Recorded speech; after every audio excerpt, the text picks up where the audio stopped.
Oi pessoal, eu sou o Antônio. E eu sou a Aline.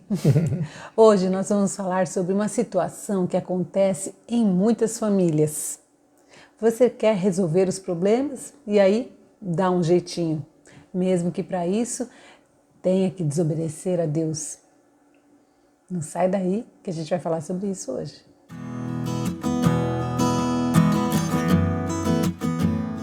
A Bíblia tem muitas histórias de pessoas comuns como nós.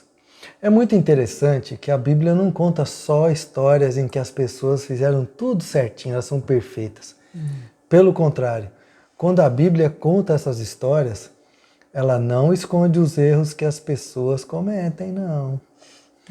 Com isso, nós podemos aprender tanto com os acertos, como com os erros dos personagens da Bíblia. Hoje, vamos contar uma história para vocês que aconteceu com uma família muito importante na história do povo de Israel. Essa história aconteceu com Isaac, Rebeca e seus dois filhos, Esaú e Jacó. Vamos tirar algumas lições do que aconteceu com essa família. Sim, vamos lá. Depois que Isaac e Rebeca se casaram, Rebeca ficou grávida de gêmeos. E os dois bebês lutavam dentro dela. Imagine como seria isso, dois bebês fazendo uma bagunça na barriga da mãe. Então ela ficou tão perturbada com essa situação que ela perguntou ao Senhor por que aquilo estava acontecendo. Sabe? E a resposta de Deus foi essa aqui. Os filhos em seu ventre se tornarão duas nações. Desde o começo, elas serão rivais. Uma nação será mais forte que a outra, e seu filho mais velho servirá a seu filho mais novo. Isso está lá em Gênesis 25. É isso aí, gente. É claro que ela guardou essa informação. Afinal, era a mãe dos dois. Quando eles cresceram, Isaac e Rebeca escolheram cada um o seu filho favorito. Olha o que está na Bíblia. Os meninos cresceram. Esaú se tornou um caçador habilidoso que vivia ao ar livre, enquanto Jacó era mais pacato e preferia ficar em casa. Isaac amava Esaú porque gostava de comer a carne de caça que ele trazia, mas Rebeca amava Jacó.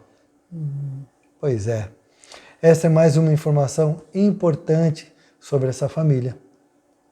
O pai preferia Esaú e a mãe preferia Jacó. E aí, quando Isaac chegou à velhice e estava quase cego, ele chamou seu filho mais velho, que era Esaú, para receber a sua bênção. Esaú deveria preparar uma carne de caça, que seu pai gostava muito, e trazer para o seu pai abençoá-lo. Rebeca ouviu a conversa entre eles, na tenda, e chamou seu filho Jacó para que ele fingisse ser o seu irmão, e assim ele ganhasse a bênção do pai. Rebeca planejou tudo perfeitamente. Enquanto Esaú saiu para caçar, ela preparou a carne que o marido tanto gostava, deu uma roupa de Esaú para Jacó vestir e assim ficar com o cheiro do seu irmão. E ela cobriu o braço de Jacó com a pele do animal para que Isaac pensasse que era mesmo Esaú, porque Esaú era mais peludo do que Jacó. Pois é. Veja o plano. Que situação. Ela instruiu Jacó a mentir para o pai para conseguir a bênção. Rebeca planejou tudo tão bem que ela conseguiu enganar o seu marido. E assim, Jacó recebeu a bênção que o filho mais velho teria direito. Mas na cabeça dela, toda aquela mentira tinha um motivo. Afinal, Deus mesmo tinha dito a ela que o maior serviria ao menor. Mas será que Deus precisava da ajuda da Rebeca para que Jacó recebesse a bênção? Claro que não. Uma prova disso é que quando Jacó estava perto de morrer, ele abençoou os filhos de José e deu a bênção de filho mais velho para Efraim, que era o filho mais novo de José. E Jacó não precisou ser enganado para fazer isso. Ele simplesmente soube por Deus que deveria fazer isso. Quando Deus quer fazer uma coisa, ele não precisa da ajuda de ninguém. Sim. Da mesma forma, Deus não pediu a ela para enganar o marido e levar o filho a mentir para o pai. Afinal, Deus odeia a mentira. Olha o que a Bíblia diz sobre isso. Portanto, abandonem a mentira e digam a verdade ao seu próximo. Isso está lá em Efésios 4. Isso mesmo. E a mentira, por mais bem intencionada que ela seja, sempre traz consequências ruins. No caso de Rebeca e Jacó, a mentira provocou o ódio de Esaú por Jacó e a separação da família. Veja lá o que diz a Bíblia. Daquele momento em diante, Esaú passou a odiar Jacó porque seu pai o havia abençoado. Começou a tramar: em breve meu pai morrerá, então matarei meu irmão Jacó. Puxa. Planos de morte. Por isso, Jacó teve que fugir para bem longe dali e passou muitos anos longe de sua família. Rebeca queria que seu filho preferido tivesse as bênçãos de filho mais velho, mas o que ela conseguiu foi ficar longe do seu filho amado. Pois é, esse negócio de querer dar um jeitinho, ajudar Deus, não dá certo.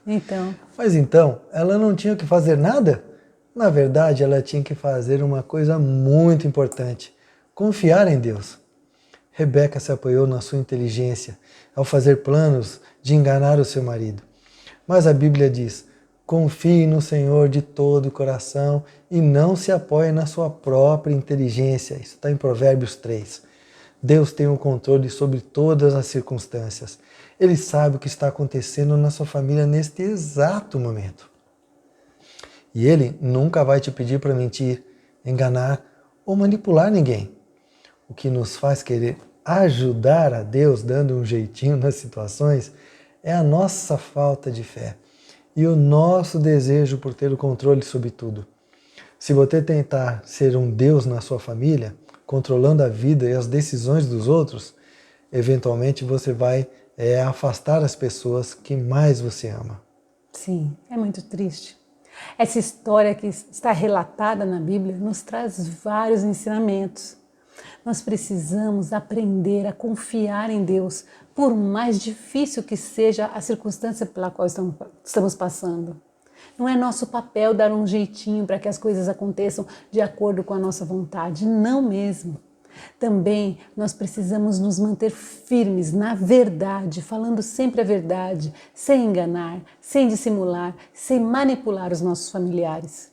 Quando você estiver preocupado com o rumo que as coisas estão tomando, então entregue a situação nas mãos de Deus, porque Ele é o único que pode transformar o mal em bem e Ele é o único que vai te dar paz, mesmo que a situação seja difícil. É isso que a Bíblia diz. Não vivam preocupados com coisa alguma. Em vez disso, orem a Deus pedindo aquilo de que precisam e agradecendo-lhe por tudo que Ele já fez. Então, vocês experimentarão a paz de Deus que excede todo entendimento e que guardará o seu coração e a sua mente em Cristo Jesus. Amém. Que coisa linda. Se esse vídeo te ajudou, deixa um like pra gente, ativa o sininho e compartilha com seus amigos. Semana que vem tem mais, pessoal. Tchau. Até lá.